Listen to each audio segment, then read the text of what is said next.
Como o Brasil tem lugar para a gente conhecer, não é verdade? Um mais bonito que o outro. Tem montanha, tem praia, tem rio, tem mar, tem cachoeira, tem agito, tem tranquilidade, tem frio, tem calor. Vivemos em um país exuberante, rico, alegre, um sonho intenso, um raio vívido, com formosos céus, risonhos e límpidos, gigante pela própria natureza. És belo, és forte e o teu futuro espelha essa grandeza. Bom, aqui você está viajando com a gente pelo interior do estado de São Paulo, certo? Certo. A gente já falou de Atibaia, Bertioga e Guararema. Você está pronto para a nossa próxima expedição? Então, bem-vindo a bordo do 4º episódio do Tour das Locações da primeira temporada de A Todo Vapor, Os Crimes do Tarô. De Guararema, nós marchamos até Iperó. Iperó está a 116 quilômetros de São Paulo e tem apenas 52 anos de emancipação, uma criança.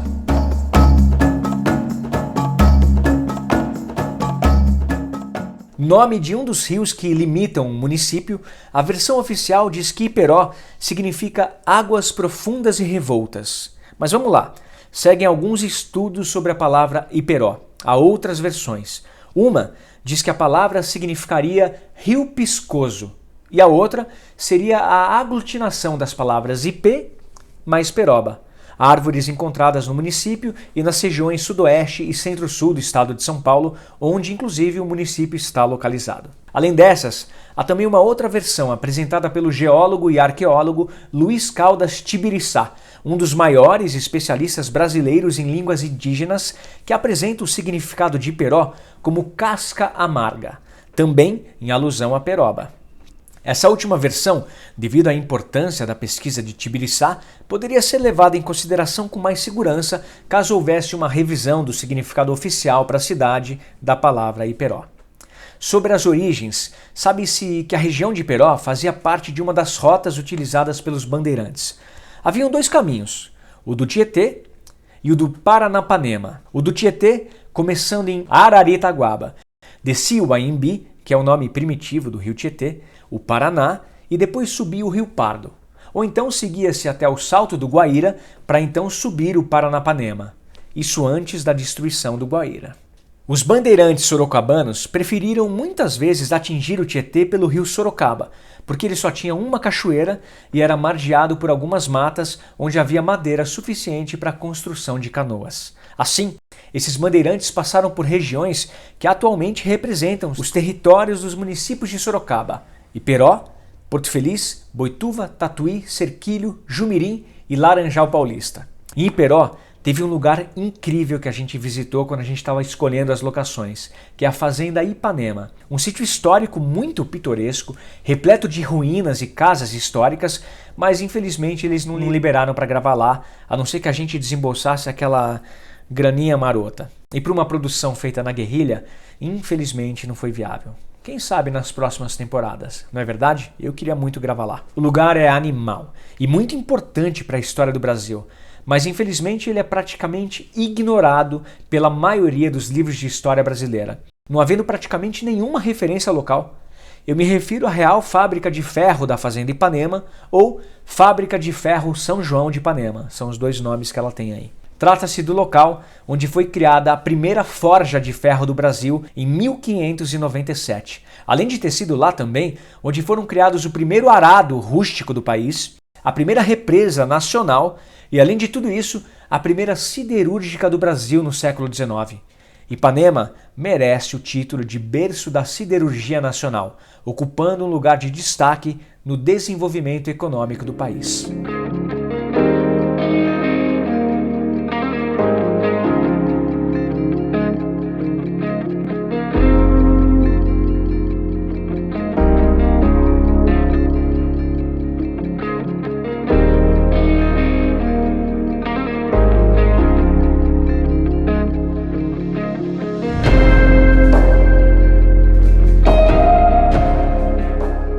A Floresta Nacional foi criada em 1992 como uma unidade de conservação federal é uma flona de uso sustentável que funciona como um parque.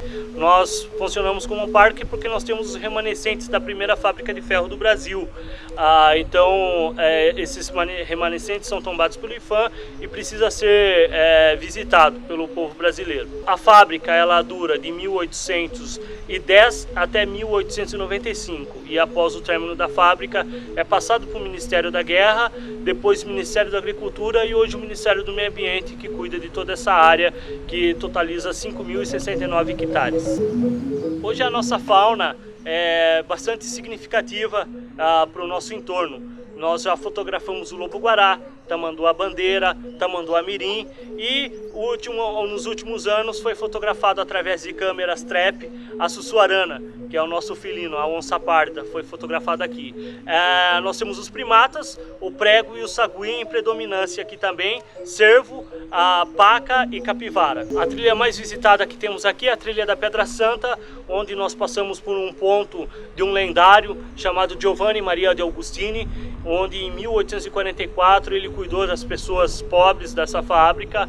Passamos pelo Marco da Siderurgia, que é a primeira cruz de ferro fundida no Brasil, e depois na trilha Pedra Santa fizemos a visita no Mirante a Visconde de Porto Seguro, o pai da história do Brasil, que nasceu aqui a 17 de fevereiro de 1816. Essa é a primeira foto de Giovanni Maria de Agostini.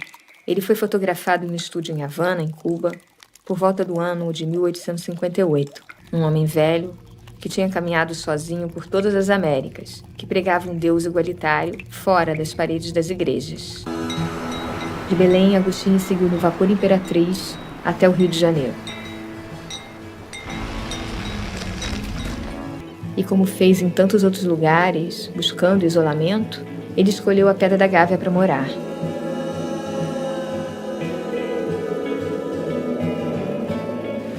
Agostini seguiu viagem em um vapor até Santos, em São Paulo, e de lá para a região de Sorocaba.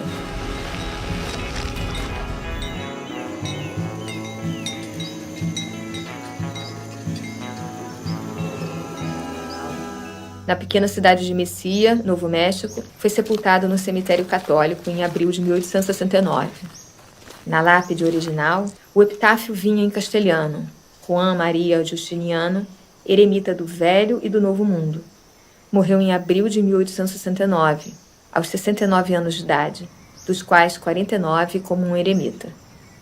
Já ouviu falar em Francisco Adolfo de Van Hagen, o primeiro historiador brasileiro? O Van Hagen nasceu em fevereiro de 1816 no interior da atual São Paulo, filho de uma portuguesa e de um alemão. Ele depois foi estudar em Lisboa e, nas guerras liberais de Portugal, lutou ao lado das forças liberais de Dom Pedro IV, que é o nosso Dom Pedro I, é a mesma pessoa. Em 1841, foi admitido no Instituto Histórico Geográfico Brasileiro e tinha como sua principal função, na sua criação, a ideia da elaboração de uma história nacional, elaboração de uma história brasileira que servisse a uma identidade nacional. O Van Hagen, ele foi um dos pioneiros na historiografia brasileira no Brasil e talvez na historiografia como um geral, a usar bastante os documentos, as fontes primárias, como essência da elaboração do seu trabalho historiográfico. Ele foi um dos pioneiros, inclusive, da ideia de que o Brasil, a capital do Brasil, deveria ser no centro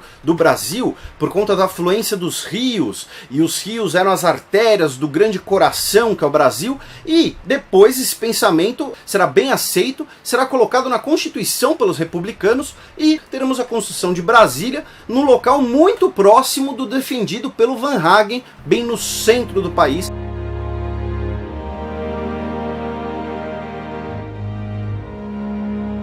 Após a prefeitura de Iperó ter a posse do imóvel da antiga oficina de soldagem, foi iniciado um trabalho para destiná-lo a atividades de lazer, cultura e turismo.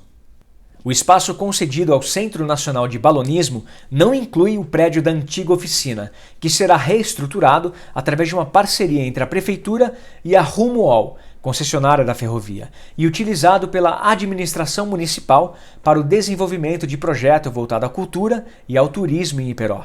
Também está em planejamento a construção de uma praça em frente à entrada da antiga oficina. Vai ficar bem legal por ali, viu? Enfim, lá em Iperó, nós gravamos no Centro Nacional de Balonismo. Sim, Foi lá que o nosso aventureiro Bento Alves pousou o seu balão de aventuras.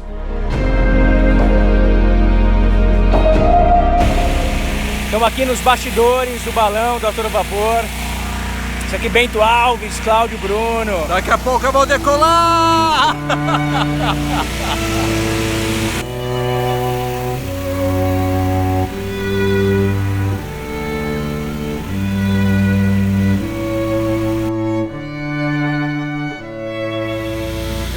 Pura emoção, pura emoção. Na padoca, porra. Vai dar certo. Lá em cima é mais bonito, lá em cima se vê o mar. É lá no Timandar que eu quero morar. Posso te dar uma mordida agora? Não.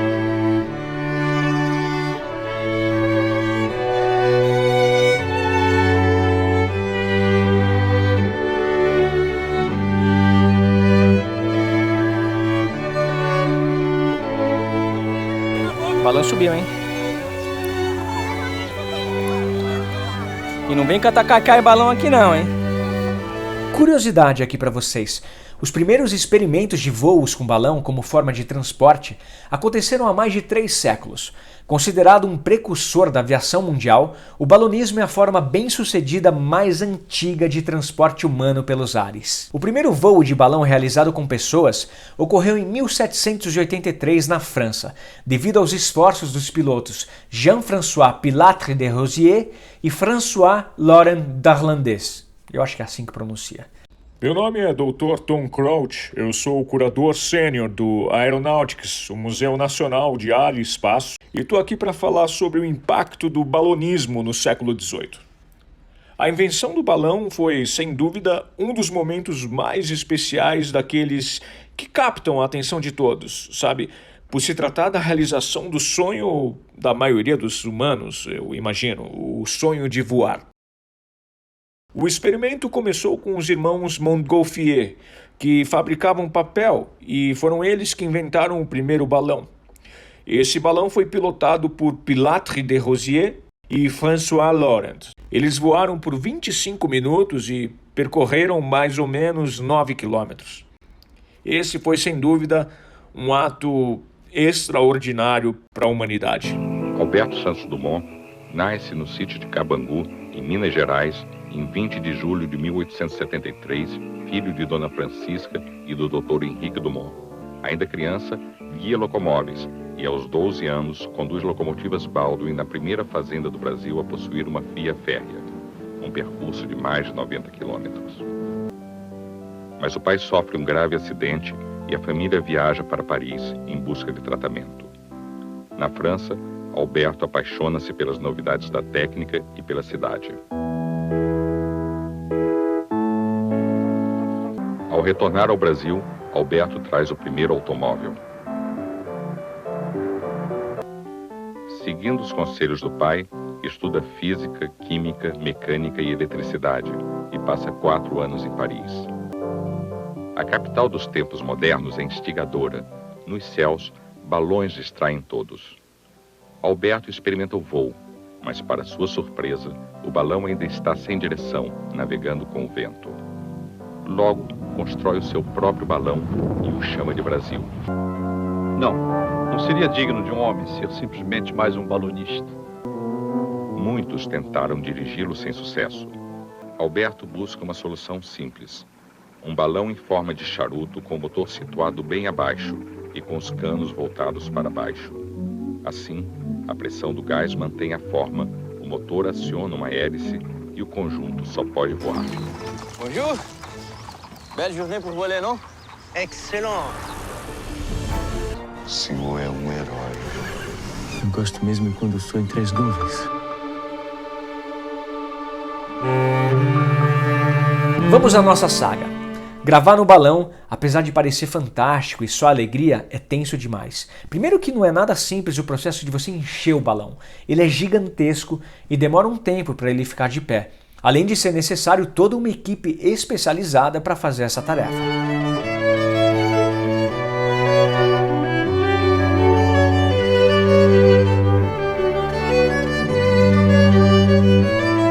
Mas não é só isso. Como íamos gravar alguns diálogos no cesto, o balão teria que ficar preso por cordas, porque senão ele ia voar e tchau, sabe-se lá onde ele ia parar. E a gente não ia conseguir acompanhar com as nossas câmeras, com os microfones, entendeu? Então ele tinha que ficar preso nas cordas para ficar controlável, para a gente medir a altura que a gente queria e tudo mais.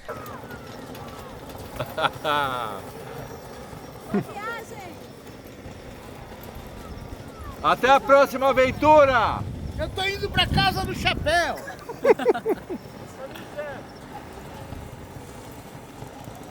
Pera aí, gente. Beleza?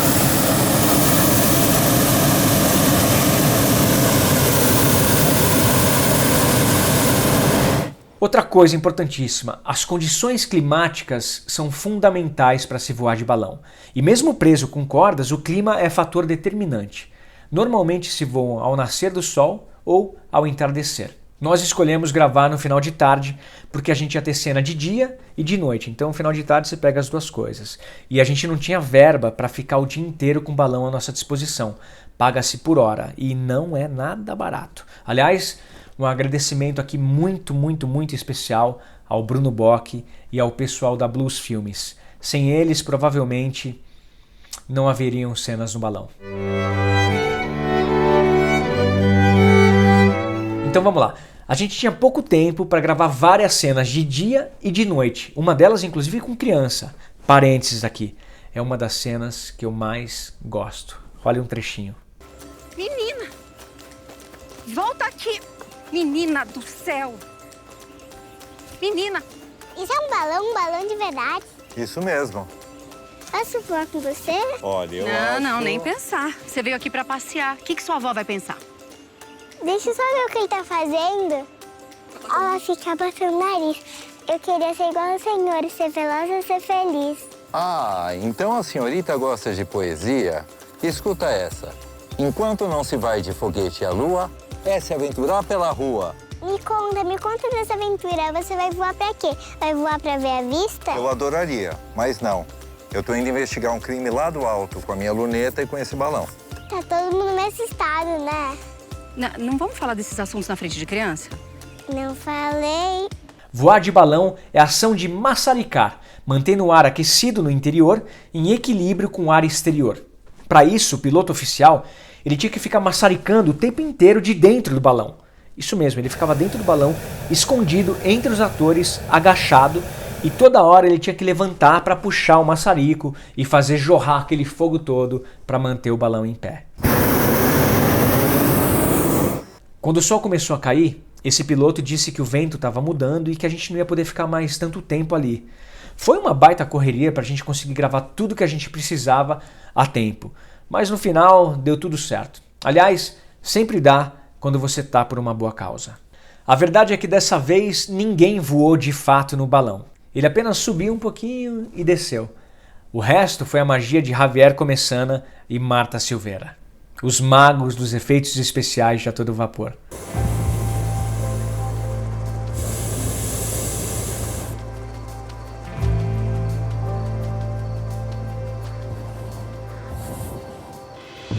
Buenas, indiada! Como é longe essa vila antiga dos astrônomos. Agora a cambada tá completa, hein? Perdemos alguma coisa da festa? Ah, velho. Nada que não possa acontecer de novo. Na edição, eu percebi que alguns takes não ficaram tão bons como eu queria, por conta da correria que a gente teve lá e tudo mais. Então eu resolvi gravar algumas cenas do interior do balão em um estúdio, e aí funcionou perfeitamente. Ó, pra mim, a igreja tá pra lá, dá uma olhada. Vê se você vê a igreja ali. Essa aqui. Isso. Pouco mais ao leste, olha. No próximo episódio, nós vamos até Itatiba. Vejo você lá.